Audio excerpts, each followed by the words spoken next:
പോളിനോമിയൽസിലെ പ്രോബ്ലംസാണ് നമ്മൾ നോക്കുന്നത്. അപ്പോൾ സീറോസും കോഎഫിഷ്യൻസും തമ്മിലുള്ള റിലേഷൻഷിപ്പ് വെരിഫൈ ചെയ്യാനുള്ള പ്രോബ്ലമാണിത്.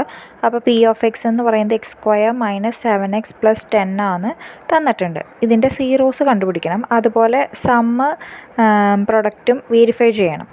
അപ്പോൾ -7 സം വരുന്നതും 10 പ്രൊഡക്റ്റ് വന്നതായ രണ്ട് നമ്പേഴ്സ് -2ഉം -5ഉം ആണ്. അപ്പോൾ അത് x - 2 = 0 എന്ന് കൊടുക്കുമ്പോൾ x 2 എന്ന് കിട്ടും. x - 5 = 0 എന്ന് കൊടുക്കുമ്പോൾ x എന്നുള്ളത് 5 എന്ന് കിട്ടും. അപ്പോൾ നമുക്ക് രണ്ട് നമ്പേഴ്സ് കിട്ടിക്കഴിഞ്ഞു. 2ഉം 5ഉം ആണ് സീറോസ്.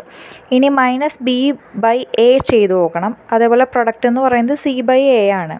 അപ്പോൾ ഇവിടെ ഇത് a എന്ന് പറയുന്നത് എന്താ, എക്സ് സ്ക്വയറിൻ്റെ കോഎഫിഷ്യൻ്റ് എന്താ, 1 ആണ്.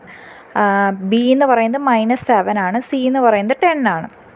അപ്പോൾ ഇവിടെ -b/a എന്ന് പറയുന്നത് -7/1, അതായത് -7, അതിൻ്റെ മുമ്പിൽ മൈനസ് ഉണ്ട്, കാരണം -b/a എന്നാണ് നമ്മുടെ ഇക്വേഷൻ. അപ്പോൾ എന്ത് വരും, 7 എന്ന് വരും. അപ്പോൾ നമ്മുടെ സമ്മ്, അതായത് 5 + 2 7 ആണ്.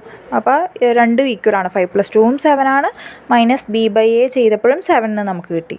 ഇനി അതുപോലെ c/a എന്നുള്ളത് ചെയ്ത് നോക്കണം. c എന്ന് പറയുന്നത് 10 ആണ്. a എന്ന് പറയുന്നത് 1 ആണ്. പിന്നെ നമുക്ക് പ്രൊഡക്റ്റ് 5 × 2 എന്ന് പറയുന്നത് 10 ആണ്. അപ്പോൾ കിട്ടി ആൻസർ.